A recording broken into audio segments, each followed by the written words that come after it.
Hey guys, welcome back to Trekyards. I'm Captain Foley. I'm Guns. Yes, and we have a picture that we've been analyzing closely for 4 days now, so much so that my eyes are bleeding, but it's okay. Bleeding blood wine? Yeah, ooh, see, that's clever. Yep. That's good. But yes, we got an image that we need to take a look at and discuss with you guys before Thursday in the new episode of Discovery.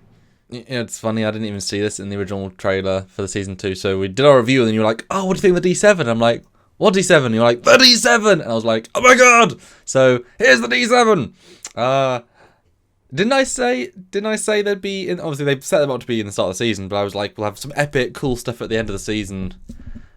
And you know, the Discovery guys trying to make something that looks like a Klingon ship and give us a semi-forced retconny reason why, but hey, as long as we get a D7 at the end of it. So, guys, Stuart, what do you think then of the new possible part of a D7 we see? What do you think? Yay! It's about time.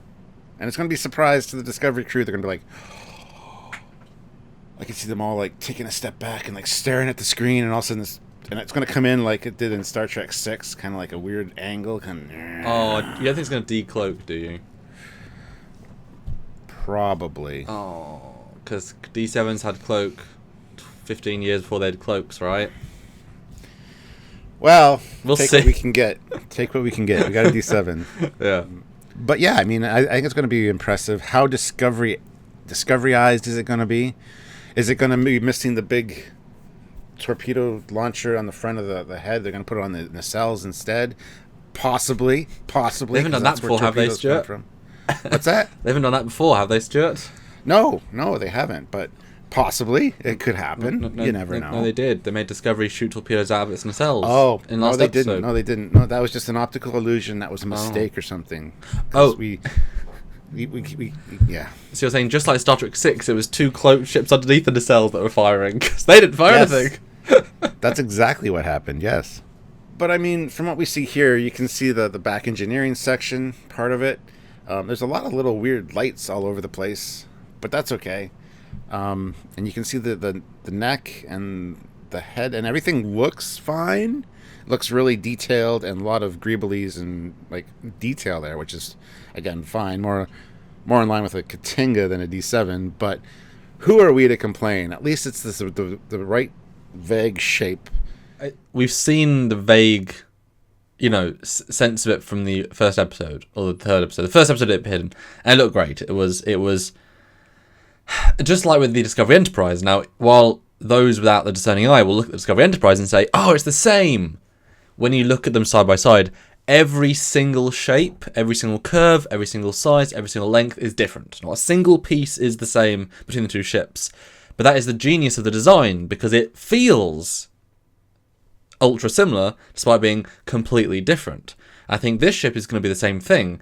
It's going to feel like it's not rocket science. D7's a very simple design and shape, and yet have so many extra flourishes. And as someone who's been redesigning a D7 for the Avalon Universe fan film, who went a different approach to actually change the design into a more functional ship, this one is very clearly a D7, but with their own interpretation of the detail. And you can see how there's more glowies, and it's black, which is intriguing. I didn't think they were going to go black with it. I'm looking forward to it. I'm excited for it. I didn't think we'd actually see one this season, to be fair. I thought it was something they threw in hologram-wise just to appease us at the beginning. But, I mean, I can now that if this is going to show up on the next episode, that's cool. And then hopefully the Enterprise is going to fly in, maybe the episode after that, so we have like some TOS-iness for the last couple episodes. I would be happy, and I'm really pleased to see this. Hopefully, it's not right at the end of the episode that it shows up. Yeah. Hopefully, it shows up a little bit sooner than that. So we get 10, 15, 20, 30 beauties. Now, I called it the final sort of payoff for the season would be the Enterprise and D7s working together against whatever, the two most powerful ships of the universe. Apparently, the Enterprise getting the refit to be more up to date, and the D7 being right off the production line. It kind of made sense. Seeing it as being L'Rell's flagship makes perfect sense, Cronus 1 and all that. And also could imply, just like Cronus 1, which had the unique red and copper paint scheme, this is the unique black paint scheme. That said, the Discovery ships never were green in this era. They're every other color. I mean, they're really diverse.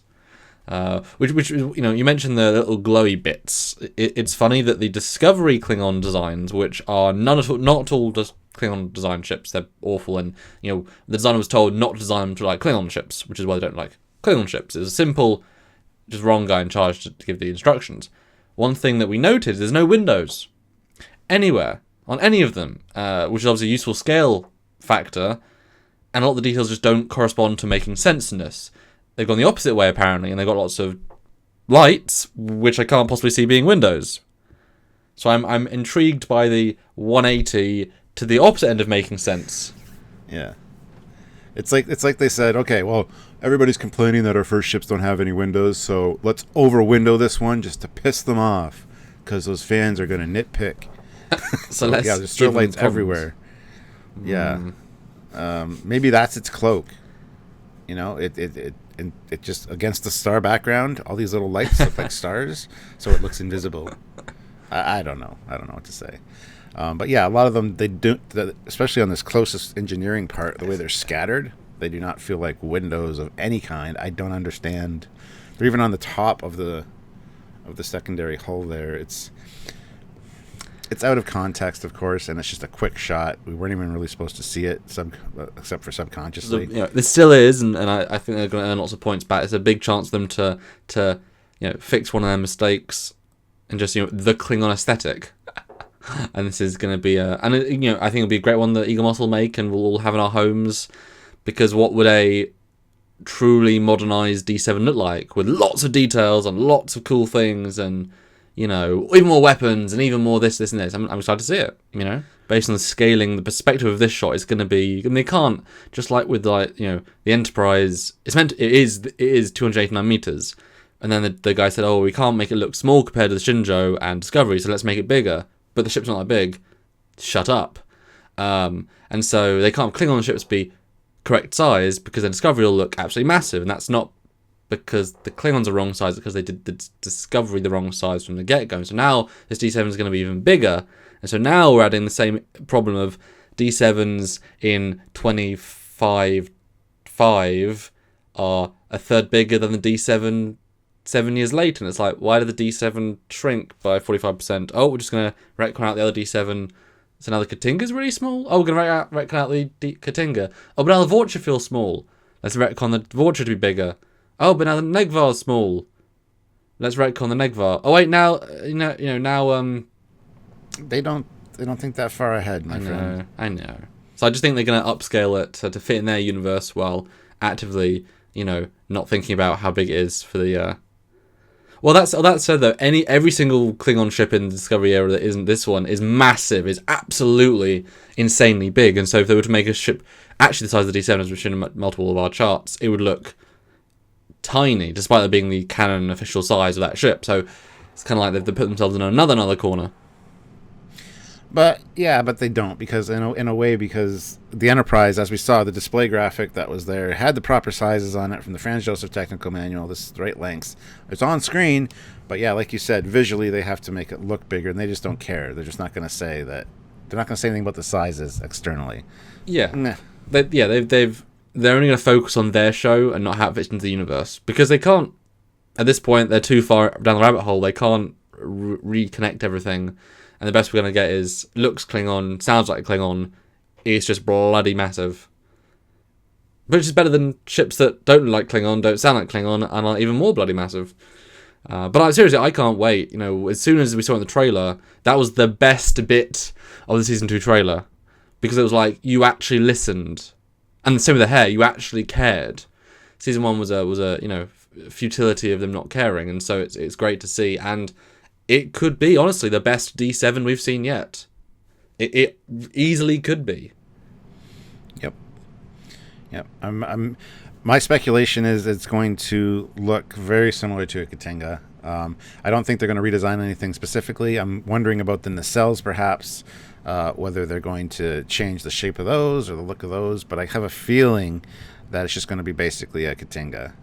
Well, it's funny you say that, because the top piece of this hull, the plates don't extrude in the Katinga way, they're really subtle, which still gives it a sort of smooth feeling hull. So I think they actually kept with a D7 style in terms of the plating is so because the Discovery, same thing, it still has a smooth hull feeling which actually does tie into the TOS aesthetic to simplicity, but it has that paint detail which makes it feel detailed. So I think it's going to have a much smoother hull, but then greeblies where the greeblies matter. The front bit's going to be uber detailed. It's going to have a really intricate torpedo launcher. After section may have a shuttle bay. I don't think they'll have red glows for the Bassard bits. I think they're going to ignore that. I just have a fear they might. Maybe have glows in the nacelles. I'm not sure. I'm going to speculate that they do. I'm going to call it now. We'll see how it turns out on Thursday. But yes, I'm going to say they will. I would like to see them, but none of the ships in the Klingon fleet do. Like any of them, but none of them have even visible warp engines. I don't know. I'm excited to see it on screen. Hopefully, like I said, it's more than just last minute of the show. Look, there's a ship decloaking. Dun dun dun dun dun dun. And I hope they have the music, just a slight undertone of it. That would be very helpful. Was the epic return of Klingon aesthetic?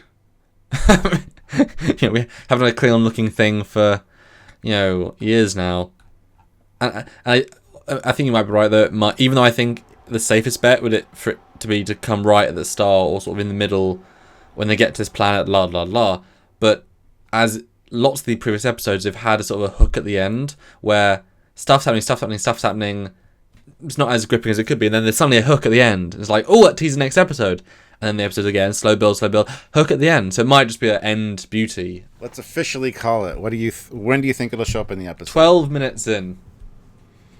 12 minutes in. Okay, Yep. I was going to say... I'll say 6 minutes in. Ooh, okay. Maybe possibly even before the credits. Because I think they really need to feel like they need to grab us right away. But that being said, it could be that hook, like you said. So, but I'm calling either before the credits or 6 minutes. So, guys, what do you think? When do you think we're going to see this, and what's it going to look like? Let us know in the comments down below, and don't forget to join our really good conversations over on our social media, like Facebook. We have a cool Facebook group with a great community. So, by all means, join that, and don't forget to join this channel. Subscribe if you haven't already. Please do so, and don't forget to click like on the videos you watch because it's very important to the YouTube creators out there. And the notification icon is also important if you want to get notified whenever we upload and analyze these ships, the new ships that we get. By all means, click the notification icon, and YouTube should let you know. There's sometimes not great with these notifications, but click it anyway, just in case.